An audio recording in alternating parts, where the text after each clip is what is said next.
See, this is our sub trunk.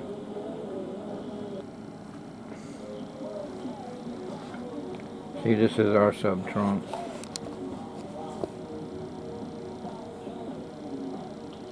Tommy just got back from Skillet Well.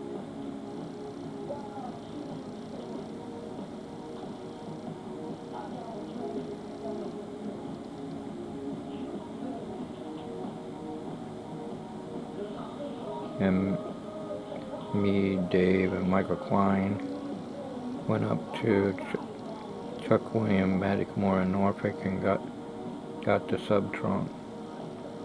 Luckily, Dave suggested get his car, even though it's similar to Michael Klein's. Found that Herb Newman tried his best to fit it in Mike's that wouldn't fit in the back of the trunk. So eventually Dave said, let me go get my car. And then Dave Duncan pulled his car up and it fit perfectly.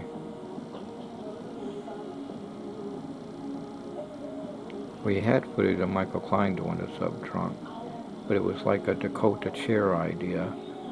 Vanish in the chair and reappear in the trunk or something like that. But somehow Dave lost the footage. But we do have the footage of me and Tommy and Matt Galloway doing the sub trunk. Dave Duncan is working the video camera.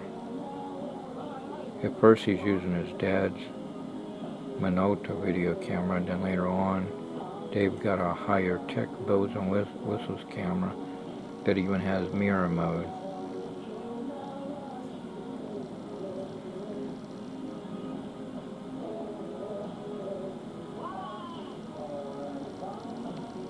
We messed up one time, and because Dave goes, cut, cut, cut.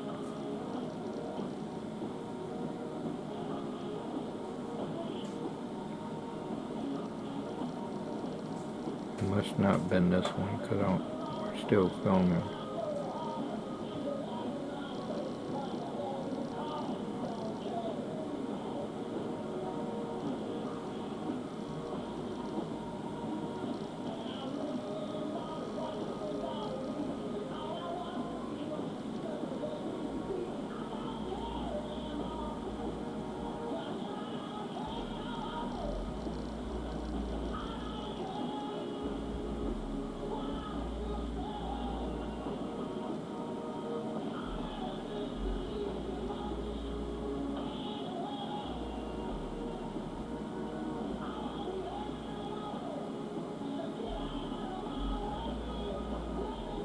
See, I even had a complete costume change.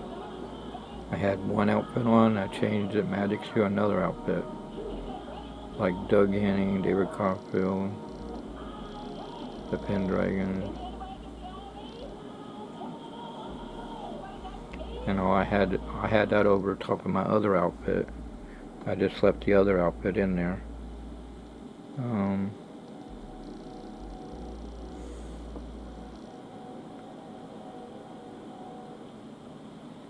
Like I said, the trap's in the back. It swings inward, and you let go of a piece of rectangle wood that has a screw in it, and then you're able to swing the trap door inward, and then it'll match the other squares that are really screwed in, and you put it back in like a puzzle, and it blends in perfect like a thick jigsaw puzzle. And anybody can wrap and knock all they want on the top, bottom. They're not going to find nothing unless they know about the trap. By lifting up that piece of wood to make the door swing inward, they won't know about it. Well, they'll know about it now.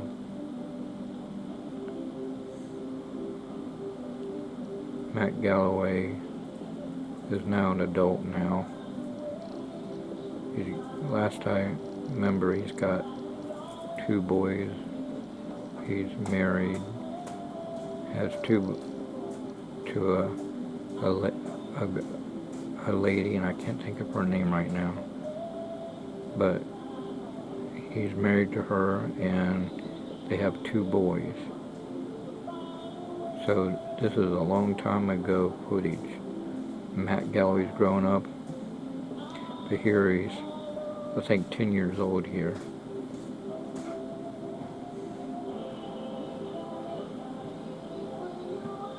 With the knowledge that we gave him,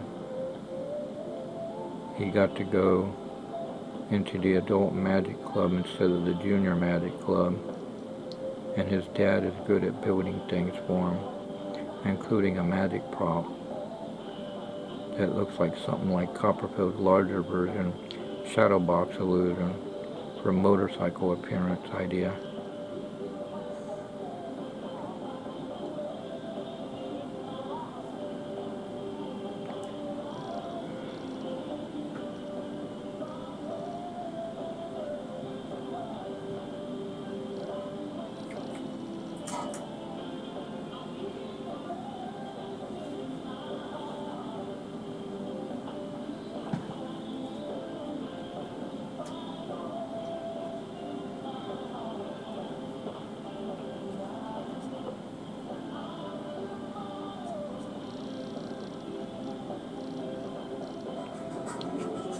The art of the storm.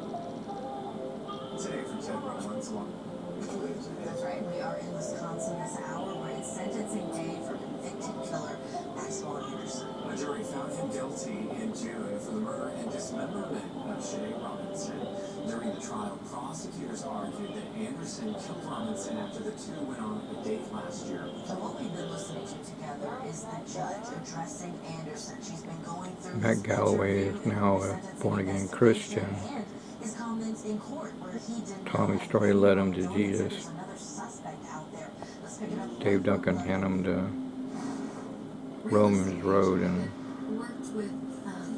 the Planet Salvation. Now Matt's a born-again Christian. And he's good at radio voiceover and stuff like that.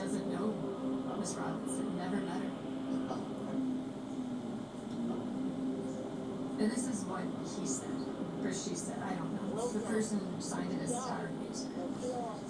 In pertinent part it says, Sade Robinson was not a torso. She was not evidence.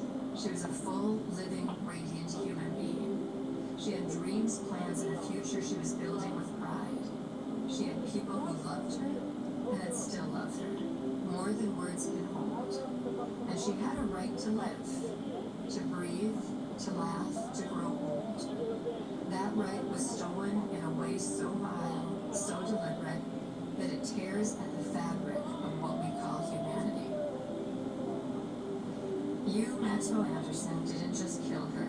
You carved her, and you discarded her like garbage. And you tried to erase her body from this earth piece by piece. And for what? Not even you had the courage to say. You sat there in court as if you were a man. You didn't snap, you planned, you didn't panic, you dismembered. And still you offer no answers, no remorse, no ounce of dignity that you stripped from her. But here's what you couldn't take. You could not mutilate her soul. You could not silence the scream of justice. You could not prevent an entire community from rising up and shout his name. We know who she was. We know what she could have become. And we will not let your darkness define her. To the family, there are no words that can hold the weight of your pain. But I need you to know we see you. We mourn with you. We love you. You have the right to tears. You have the right to rage. You have the right to every ounce of justice the system can give. May you feel her arms in the wind. May you hear her laughter in your memories. May you know that she did not die forgotten, she died loved. And we will remember her always. Maxwell Anderson, you are not the center of this story. She is. And she will always be. Sade Robinson lives on in light, in truth, and in love. And you will be remembered only as a man who tried to destroy something beautiful, but failed. I thought that was beautiful.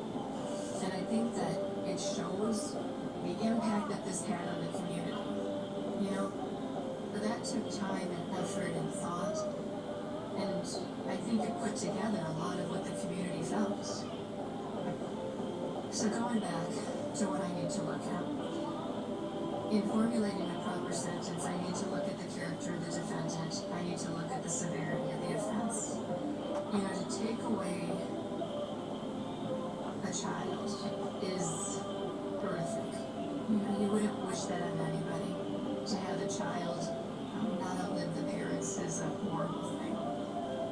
But not only did you extinguish her life, but you hid it. And you hid her body to be found. And I can only imagine every time a news report, every time something clicked that another body part was found, how it had to just re-victimize this family. How it had to just be like another shot to their soul. And I can't imagine how horrific that had to be. And yet, I wonder which was worse, the not knowing in those first days where she was.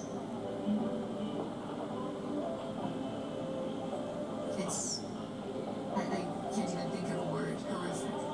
It's beyond imaginable for a parent to think of not being able to know if your children are dead or alive, and then to learn that they were dismembered and disgraced to the extent that this poor girl, her body endured, is beyond understanding.